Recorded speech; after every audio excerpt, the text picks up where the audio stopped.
Holy City Soundoff, episode 13. Are we live? We're live. We're live. Our guest is next to me talking. Do we have a staff meeting in an hour? That's how focused he is. Clear the teams, man. I don't think he has an answer either. Yeah. Ladies and gentlemen, welcome the one and only Ben Clemens. Is this thing on?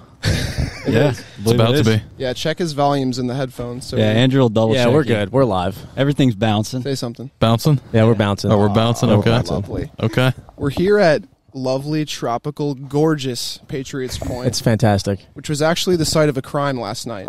Yes. It's a bit somber, but there was a murder that took place here.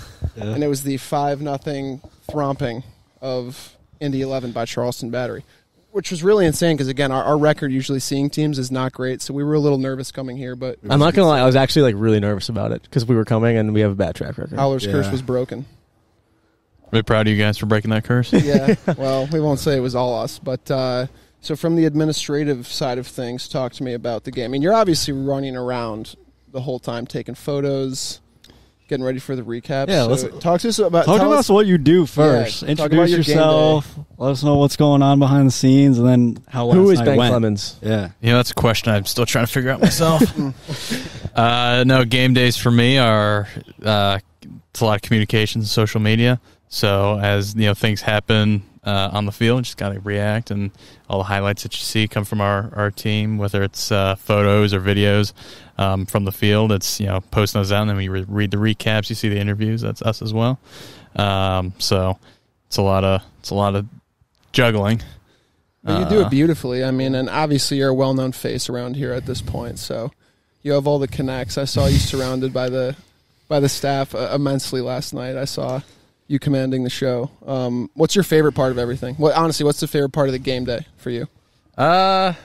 It's totally not game related, but when the guys walk in with their favorite outfit of the day, yeah. getting their pictures. Oh, Turl last night was looking Yeah, clean. that's Played like it. Yeah, played like You it. dress like that, that's what's going to happen on Yeah. the field. Yeah. That's probably one of to me, one of the most fun moments, just because you kind of get the guys before. It's much more casual, but they'll do something different each time. They'll light it up. It's just kind of a fun moment before you kind of get down to business, because kind of anything can happen after once the game starts. That's true. I liked your game day fit yesterday. I complimented your polo. Perks of the several times. job, right? Yeah. He has the coolest polo in the park. They all Yeah. do. The stat get some Grayson of- over there, he's got it. He He's had got the one. polo on. Yeah. You get merch that's off limits to the public, but I had merch that I had yesterday, but there was another crime. yeah, Larceny. that was actually the real crime. That was the real took crime of place. the day, of the night. But Yeah. But yeah, I guess over the years seeing the Battery develop since you've joined, what's just your take on seeing them now compared to last season prior to that? Well, I think this is my third season, and each year has been unique and different. I think as a business and as the stadium, we've grown each year. There's been more, whether it's a shirt sponsor or something like this that we're sitting under. We've had improvements and growth each time, and then this season on the field definitely it's been the biggest success. It's all And it's your it's- magnum opus, if you will, of your career so far. Yeah, Would you agree with that? yeah. It's still a long way to go, too. It's a lot of good work that's still going in. So you'll be hosting next weekend. Yeah. Not quite the 1 seed yet. That's still Sacramento, correct? Sacramento, In the yeah. West. In the So West. In the it's West. still- But the Eastern Conference is going to run through Patriots Point at this Correct. stage. Yeah, assuming that the team keeps progressing, which hopefully they do. Then yeah, that's through the conference semifinal, which is Saturday, and then what would be the conference final, which is the following weekend, Yeah. Got it. and then the final, the USL final between the East and the West winners is to be determined as far as who hosts. Who was your man of the match yesterday? And there was a lot of let's talk there's a about lot of options. thrashing. Yeah, A lot of well, if you shouts. want to get into the game a little bit, you could really shout some of those. For me, it was Dodson. I didn't think he put a foot wrong all game, but there's, like I said, a whole plethora of players you could choose from. Yeah, it's hard to say. I'd say the whole team No, collectively. that's No, not you a can't, real that's answer. not an Yeah. answer. That's you not can- a real It answer. doesn't Like a fly player? here, Ben. A player, one name. I'll sit here all day. The Battery. I guess what's your position that you admire the most as a fan? I think for me, probably the midfield, especially defensive midfield. I think that's the position that maybe goes. They're not going to light up the score sheet. You're not going to see them with the goals and assists, but they're doing a lot of the dirty work. A lot of maybe the unsung hero, and you can kind of see teams that have a strong defensive midfield core, and kind of like how thankful to have guys like Chris Allen, Emilio Caso, who can really fill that role really well. I think that can really be a difference for a team to be able to have that link between the defense back line and moving forward to attack. So it's safe to say that either Chris Allen or Emilio Caso were your man of the match. Narrowed it down for us. Yeah. We're getting closer. For man of the match? Well, I asked that to get a narrow answer on who it could be. Midfield trio. Yeah. Eventually, Ben will get it out of But no, that's also a good answer because I think a lot of people, especially that they really appreciate the game from a tactical standpoint. The CDM position, the 8 position, goes very unnoticed, as you mentioned. So me, I love a crunching tackle from an 8 or a 6. So. Even speaking to last night, the midfield trio was what really set the tone for the game. Yeah. Emilio is an engine himself. Chris Allen locks it down, and then the way that Arturo slides out. What I noticed from him, despite his contributions on the stat sheet, is just the fact that he's always sliding out and pressing, and he just chases guys for 20 yards around on the field. The interview after the game, he had tons of energy. I was like, where do you get it?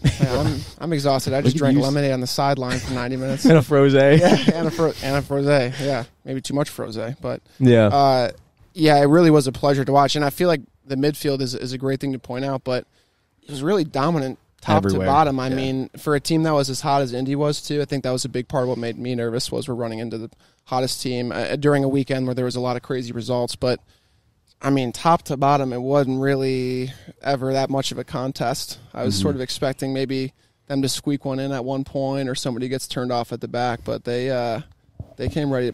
Have they played that well all season, do you think? I mean, we've had a lot of strong performances. That was probably the most complete game in the sense that I don't think we've hung 5 on a team yet this year. We've had 3-0 wins, 3-1 wins. Could have been worse, honestly. 5-0 is almost flattering for Indy. But. Yeah, I think that was probably our most complete performance. I think that was even something that Coach had mentioned the lead up, and then even after the game that they wanted to have have the best performances come in the playoffs, and that was definitely the case for this past weekend. He's on staff, so we can't ask him about the reffing. He can't say anything like, no, it was a bad. He'd be like, well, I thought, We know the reffing was not great last night from a fan standpoint, I would say. From a neutral standpoint, I guess you could say. It seemed like it was pretty physical. There was a few bodies hitting the floor at the end there. But is everybody... Chippy. Frustrations arose. Emilio was getting into it with one of the... I think it was Cam Lindley. Lindley. He was one of the players that Ben had shouted out in your interview with him as one of their guys, but...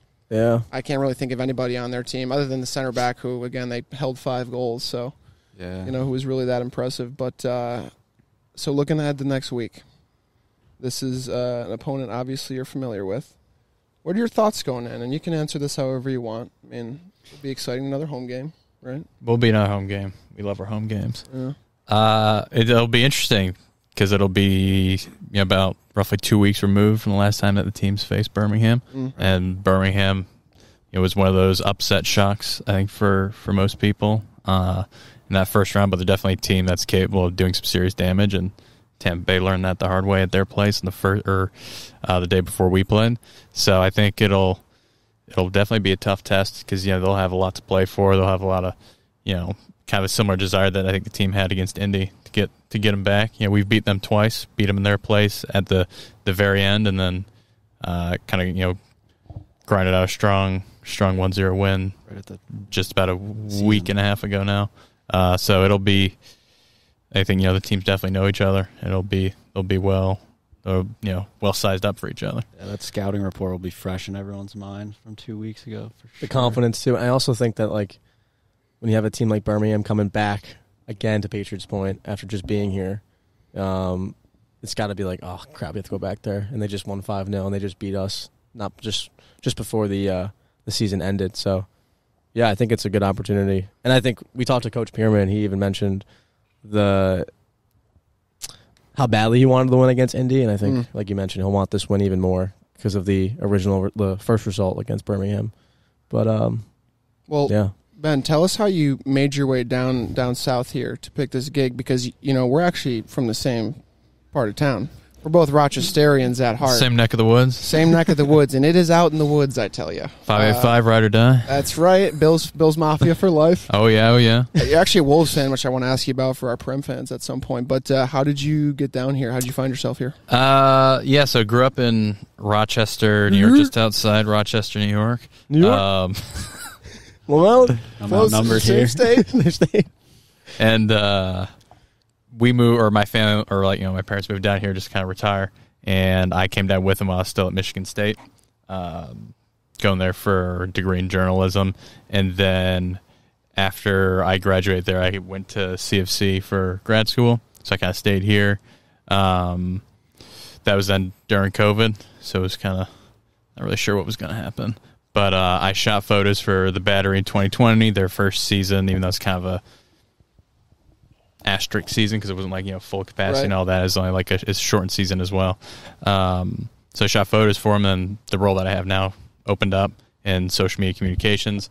It worked well because at Michigan State I worked with our football team, with our athletic department. Very cool. And then at CFC I did the same thing, working with the athletic department, doing social media communications, a lot of writing, stuff like that, photos, design, all sorts of things. So, do you like photos or writing more? I saw you look pretty happy with the camera in your hands yesterday. I don't get to take photos as much anymore, or at least not on game days. I barely do any, so when I'm able to take a couple, it's fun. We love when you send them to us. I mean, we always use them for any original photos of the guys we can get. We don't have to break in and get ourselves. I mean, those are always appreciated. You got a good eye for it. Do you take any photos off the field ever?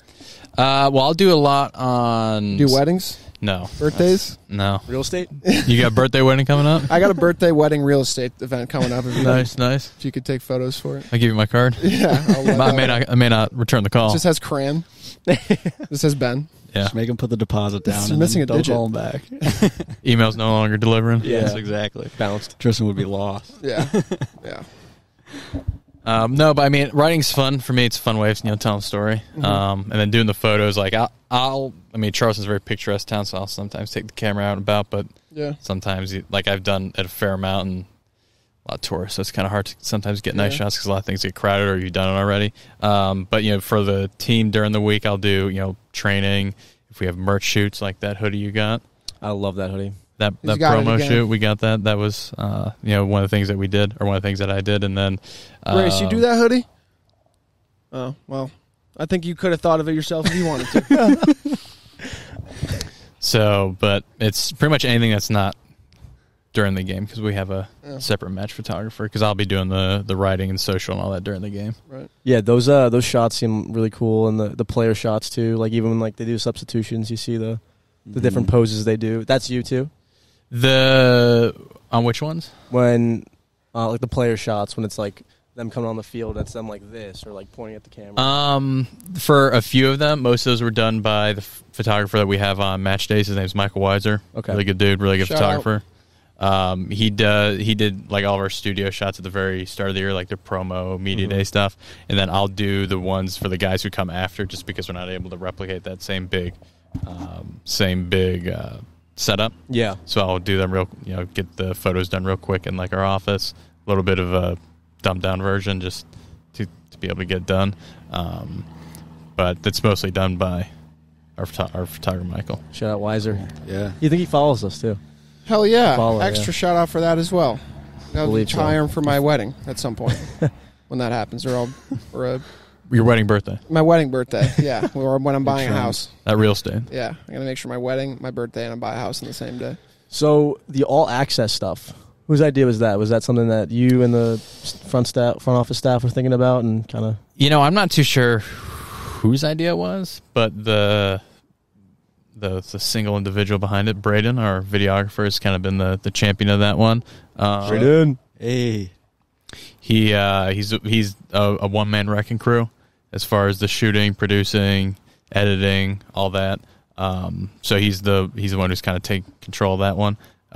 Getting the guys in the sort of candid moments, pull them aside for interviews, string it all together to make it look really, really good and really professional. You'd probably think a team of people had done that, but it's just literally just one person. That's awesome, yeah. It looks so legit. It is a great idea. Yeah. We talked about it on the pod at one point, how it's really not that difficult a thing to do either. I mean, it just requires somebody capturing those moments in training, but it's especially nice because this is a club that the fans are much closer to than I am to Spurs or you am to United and you to Liverpool or you to Wolves. So what are you talking about, man? We go way back. That's true. We do go way back. He's going Prem base only. That's Prem why. base. But it is nice when fans have that little bit of extra, look at the team and then they get to go to the game. And it's nice too seeing the guys run over to give autographs. And it was obviously a very, very good setting and the result you wanted. But so we covered photos, covered writing. Well, it's also, I wanted to touch on one more thing, but we're going to get more of the mic'd up in training. That's a big yes. This is big for Andrew. We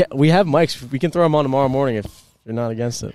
Tristan's long arm is just going to be reaching out on the pitch. Just like creeping out of frame towards the guys. Who can we mic up tomorrow?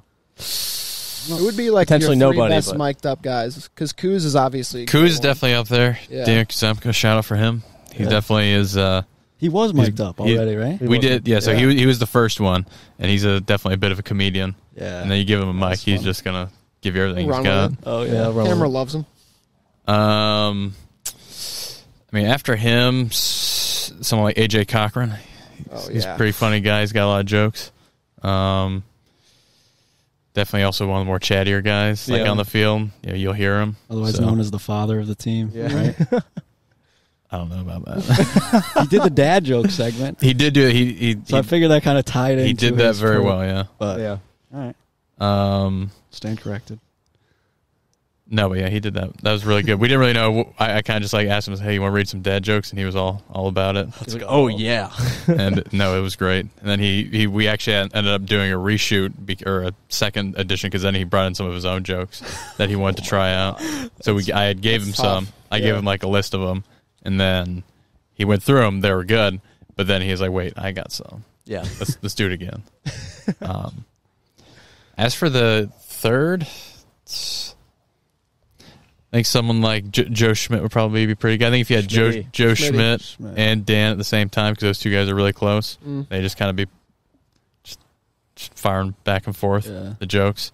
I think that'd be pretty good television to watch. We saw a few players. We saw the brothers who signed for the team recently this year. His name escapes me right now. We saw them walking. Charlie and Maddie Dennis. Thank you. Yes, they were walking around. Who was the other guy we saw? Hamdallah. Yes. Dripped out. Yeah, he looked awesome. He was walking about, checking out the scenes. But it was honestly a lot of fun last night. It was, I guess, to recap the whole event. Like, it was fun being on the sidelines, but it's also so much fun. Yeah, I always say Andrew's like Forrest Gump because he's in on the action when it goes down. Your timing is always in back. He caught a great goal at Vermont Green, and the one last night. I mean, you were not even in that section 5 seconds before he got headed that out of the tunnel, and I was like, I'm probably gonna miss a goal. I thought I was, and then as soon as I stepped my foot onto the bleacher area and got the camera out, like I got Emilio heading the ball in, and then Barr Charleston going wild, and I was like, this is like perfect timing. And just got the magic touch over there. Hey, must be nice. Forrest Gump of the podcast. I'm also known for losing things, so let's not say that. That's true. Just too soon. Yeah, the wallet comes at a cost. And I got some free waters, which to me personally was a great touch of the night. Tristan was huge with the waters. Getting some media waters was nice, but yeah, it was cool. I thought the vests were a nice touch. I felt like I was directing traffic at some point. Did you? Fixing the road? I felt more important. Yeah. Filling some potholes? Yeah. So tomorrow, mic'd up. Possible? Off-camera topic? Yeah. Will you be there tomorrow? Can we bother you tomorrow throughout it? You guys bother me every day. Yeah, that's true. Wouldn't be a change of pace. We'll just do it in person for once. Yeah. We'll see what we can do. Sweet. That's fair. We'll take that. Talk to us about, I guess, your fan love for Roma, for Wolves. I guess, where does your root come from? Yeah, you do support like a few unique clubs when it comes to. I'll just go with soccer. Roma. That one's a more proper story. The Wolves one plays. You've also experienced it firsthand. I have. Yeah. So I have. No, I mean I'd been to Rome once before, but it was a study abroad trip in 2018 while I was at MSU.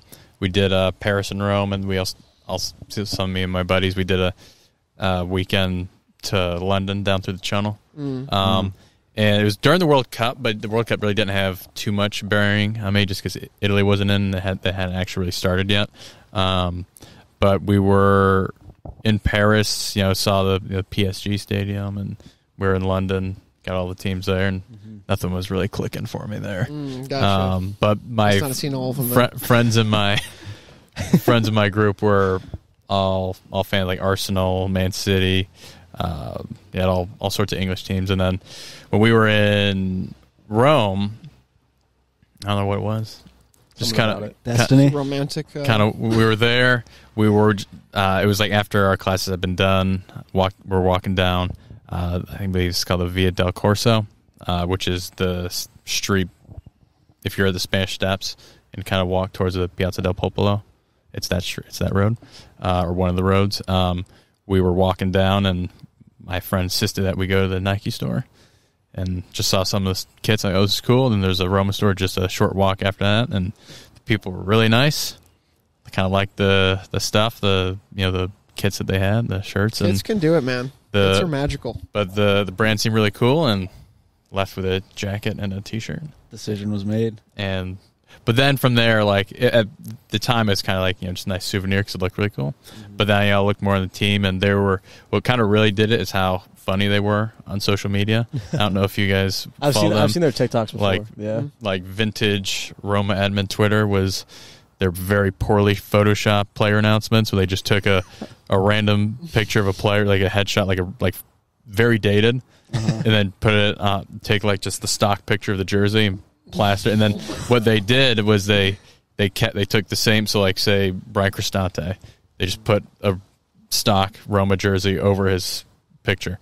The next time they signed a player, they put him over top that, so you could still see the player behind them. Man. So you had, by the end of it was like 7 or 8 of these just guys, very like hair going crazy. So I thought that was really funny, and it was just kind of fun to connect with them.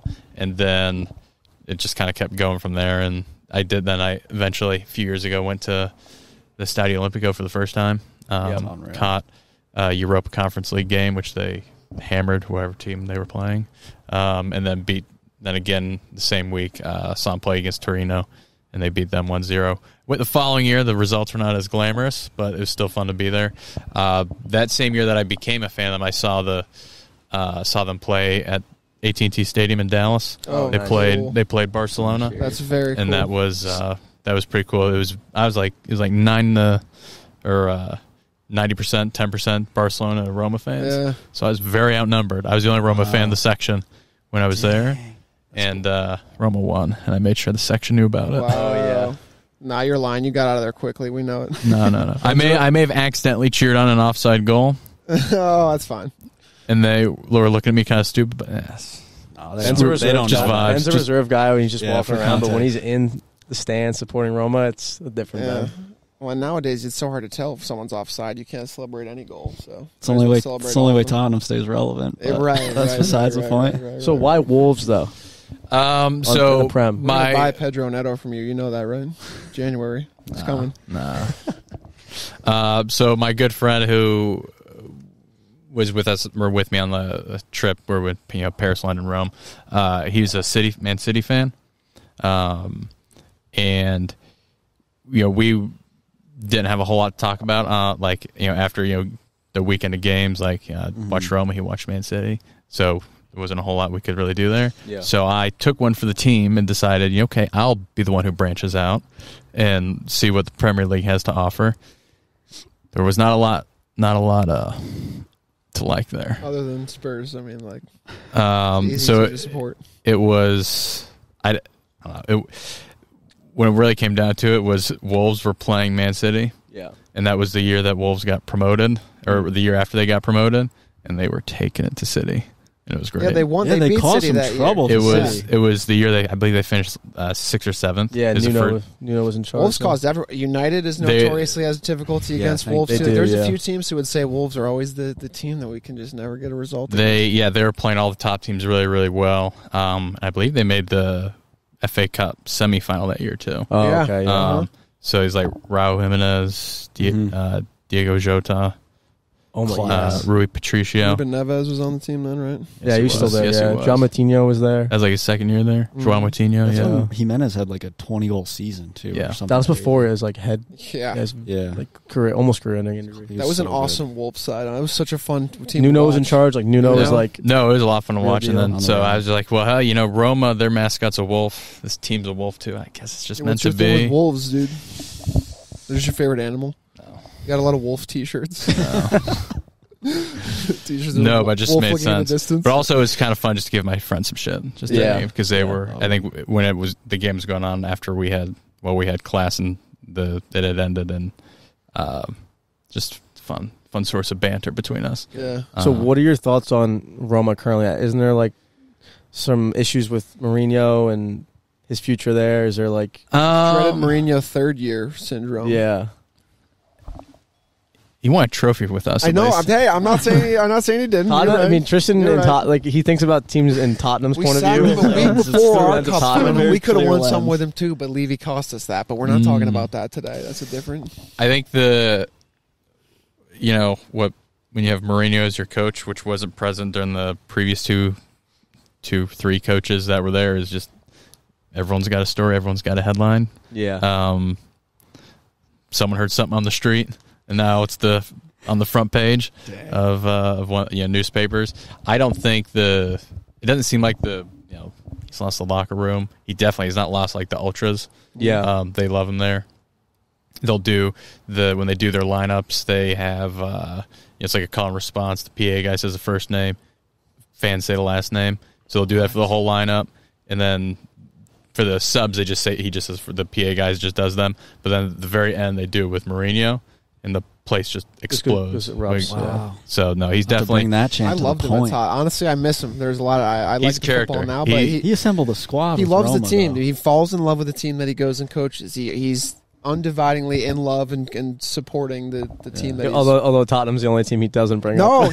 and when he talks about Spurs, he says Mr. Levy this, Mr. Levy that, because he loves Spurs, he loves Son. I think that's what I respect about him. Was no matter where he is, he doesn't, as big as he is, he doesn't feel like he's bigger than any club. He doesn't feel like there's any job that's under him. He just has one objective, and that's to catch dubs. And obviously, what was it like seeing him win that trophy? Fun. It was great.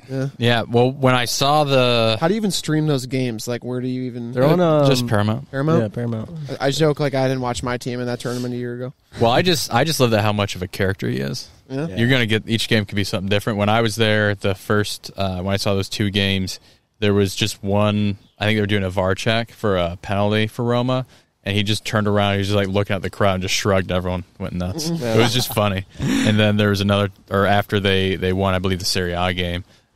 He just like turned back to us and was like going in. I was like, "It's my manager." I'll never forget at United when Fellaini scored and he grabbed the water basket with all the water and then just slammed it on the Spiked floor it, yeah. for no just for no reason. Never do that. Some antics. Yeah, but I think they had a slow start to the year. They had a lot of new players, a lot of guys who didn't have a whole preseason to gel. They guys who came in towards deadline day, like Romelu Lukaku. So you won the Lukaku lottery, but that's worked yes. out well for you. Yes, he's been a man of fire, world class. What did you think when he first got there? Were you scared? Be honest. No. Well, so the team didn't really have like a bona fide striker at the time. Last year they had Tammy Abraham and Andrea Bellotti. So he's hurt for the year. He injured his knee in the last game of the season last year. So he's been done for the year. So they had a little bit of a void of striker. So they were trying to get a few different guys, and the situation led to them getting Lukaku, and I think kind of worked out. Yeah. Because he's been on fire. It's like every game he's scoring or doing something, and I think they've definitely been in much better form lately than the start of the year, in both the league and Europa League. So I think there were a lot of chatter about Mourinho getting the boot when they were a couple points won after only a handful of games, but lately they've been winning. They won this past weekend. Yeah. He's pretty unbothered usually at those times too. Usually like maybe he got a goofy red card at the very end though. Yeah. Like towards the Monza coach. He was like doing a little one of these. Oh my god! And one of those, and he got just a straight red. Oh, and then he's like, "All right, I'll see you." If Lukaku played up front for the Battery, how many goals do you think he could score in a USL season? What's like an actual tally with your guess? Like 60? More. 65? More. You think he could hit 100 goals? I don't know. No, I'd say realistically, probably like 40 goals. 40 or 50? Yeah. Just all the goals. Yeah. But you don't even need him. You already got a striker. So it's true. World class striker. Yeah. I guess moving back into U.S. soccer, USL. What's your take on the league, the growth of it? We've asked basically everyone this question that comes on, but I want to get your take on it. Just seeing it from a it's definitely a league that's on the rise. I have this conversation often with people. They don't realize unfortunately, they don't realize maybe that's a fully professional league. Even some of my good friends, they're like, "Oh, so are these guys getting paid to be out here, or is this semi-pro?" I was like, "No, dog. These are full professionals. You got guys who are on their national teams, World Cup qualifiers, youth internationals, this and that." And I think the talent pool just keeps getting stronger and stronger. And you see that just through like a season like this, where there are no easy games. You have guys like Fidel Barajas, dual youth international. Making a name for himself, and he's only 17 years old. And you have other guys who are veterans, or those coming down from MLS on loan, or just as part of their career. And the league just keeps getting stronger and stronger. And I think there's definitely an element of taking the global game and making it local. And it's still professional. Second division it's no slouch. You see that these guys are really battling hard, and I think it's only going to keep, the trajectory is only upward for it, because you're only going to keep attracting more and more talent with, the strong kind of teams and clubs and the foundations that you have going. Especially when you see these teams are building these brand new stadiums, it's only going to elevate everyone together. I want to ask you about the playoff format, because I was thinking about this, where you got a team like Pittsburgh Riverhounds, and this will take sort of a step back and look at the league as a whole scope. But you look at a team like Pittsburgh, who by all accounts had a phenomenal season. I think they broke records in terms of points achieved or their own personal club records, but they go out in the first round. They have a bad performance, and their season's over now. Do you feel like when you look at the league as a whole, and we see this in Major League Baseball a little bit too, a team can have the best record and then go out really quickly? Does it sometimes feel like what teams accomplish during the regular season might kind of get like stymied by playoffs? Or I guess from a wider scope, do you feel like there's any changes they could make to the format, or do you think it's a good format? It's kind of like a more expanded question, but if you win the regular season, you get the Players' Shield, so you get some silverware. So it's not like Pittsburgh did. They had a phenomenal year. It was pretty much after the second half of the season they ran away with it. No one was really catching them. Us and Tampa Bay were kind of there for a little bit, but they had a very successful season. They got a trophy for it. But I think playoffs is just like any other league in the U.S. It's definitely unconventional in the global scheme, because you play 34 rounds, boom, you have the league champion, and then that's it. But it's almost it's kind of closer to the other cup tournaments, stuff like that, where you may be really good in one in your league, but then you get bounced out of Europe or something like that. So I think if you're to not have playoffs, it may be a little tricky. Yeah, just in the U.S. and the way it complements the league. The current format complements the league the way it's set. And I think what's fun is it adds a whole lot of intrigue. Like you have the Eastern Conference, three of the top four, all upsets. Yeah. Thankfully, the right team did not get upset in that of those four. But it just adds a whole new element. I mean, the regular season itself is very exciting. And when Pittsburgh won the Players' Shield, it wasn't just like, it's business as usual. Like, that's a trophy. It's meaningful for that team, the players, the organization, everyone there. But then the playoffs, it's a little extra something to see who the champion is. Yeah, I think like you mentioned, Tristan, it just complements the format in which the league is set up, the U.S. soccer pyramid set up. If it was relegation promotion, you'd obviously have it as it is, where the top three, top four go up. MLS teams come down, but that's just not how it's set up. So, and it makes it more interesting. Like, we were keeping up with the score Saturday evening. and watching the games, and it's just like, wow, like number one seed goes out. Right. To, and I think with that said, too, having watched the season as a fan, I don't feel like the games are less intense because there's playoffs. That's, I think, the main problem in the major sports was you do see teams kind of with longer put their foot on the brakes, or if yeah. their season's not going well, tank to get a draft pick. Like, that's the nice thing about that's avoided with the current format. Do you ever think like maybe including more teams, or as more teams start to come in the league, you can expand that as well? Like, what do you think down the road it would look like? Well, they did just expand it. This year's an expanded playoff, so it used to be the top 7 teams of the conference. Now it's 8. Mm-hmm. So I think you saw a lot of intensity, throughout the whole years because so many teams were in contention. Mm-hmm. Only a handful. There may be only 2 teams total who knew they weren't going to be making the playoffs. 2/3 of the way through the season, but as for pretty much up until last week, everyone was in contention. And I mean, we saw the Battery even saw that as toward kind of on the flip side. We were playing against teams that were fighting for their lives, fighting for survival. Teams like Tulsa and El Paso, and they were fighting with everything they had.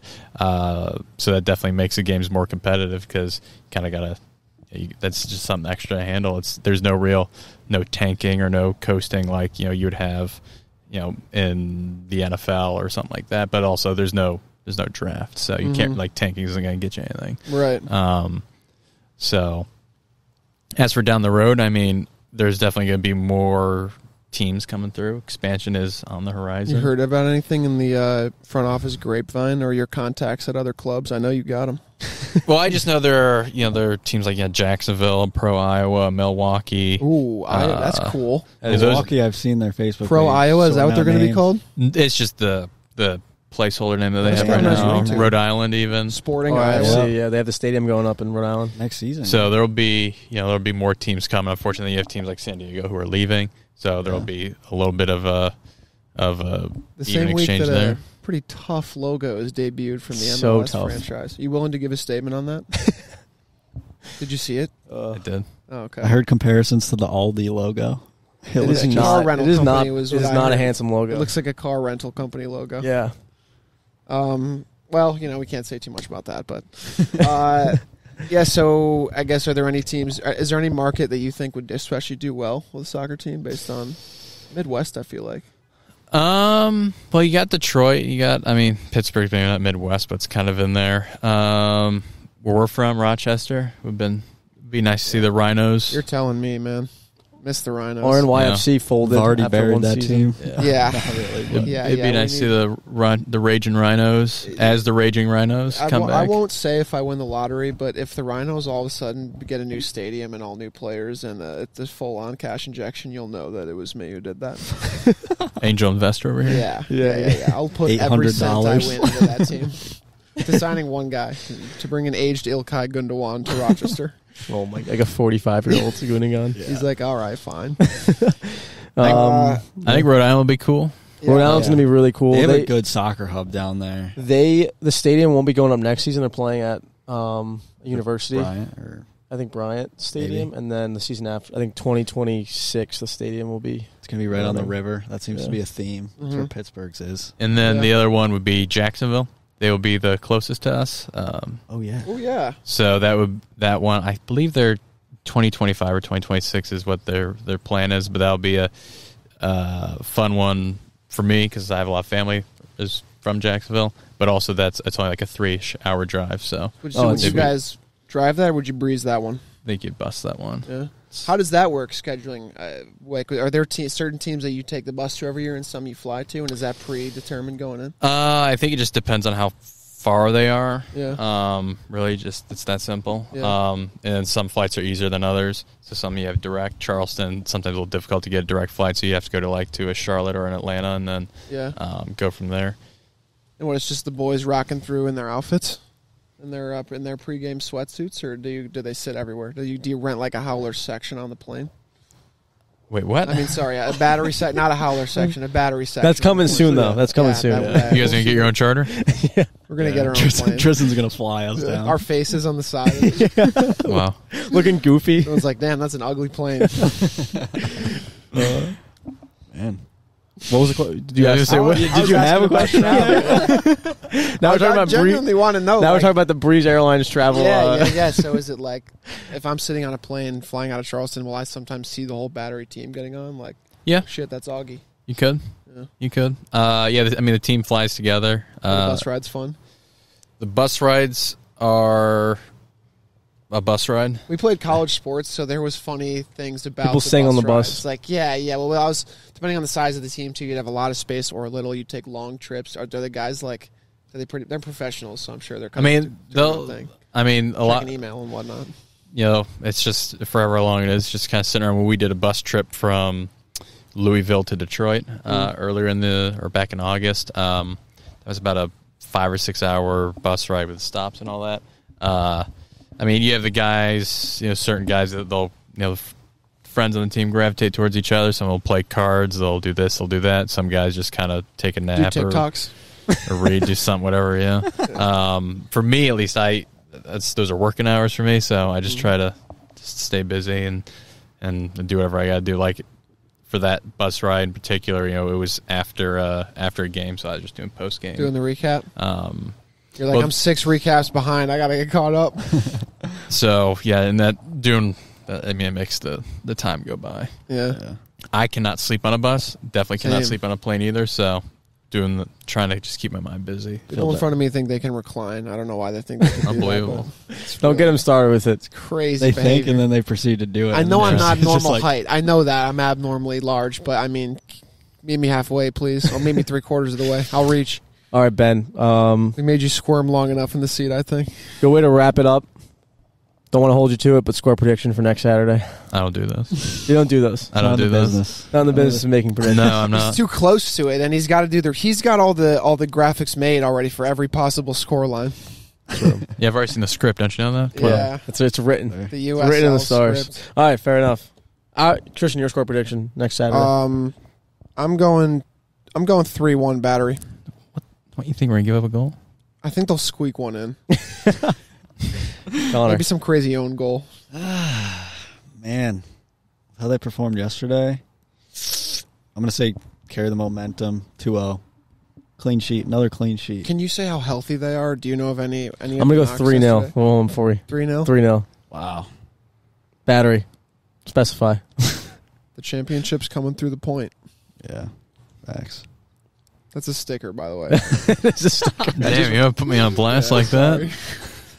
Damn. Todd and Big earlier. Ben, last words for the camera before next Saturday on the mic. Give it to the fans. On the mic.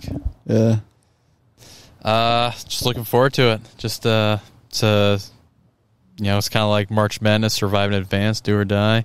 It's the place to be. I think we saw a really good crowd, good turnout. It's definitely the place to be. So hope we can kind of replicate the performance that we had both on the field and in the stands, and make this place a fortress and get the whole city, whole community rallied for the boys, and see where we can take this ride. I love that. You're a natural. Holy City Soundoff, episode 13 with the Mr. Benjamin Clemens. Thank you for joining us. See you all later.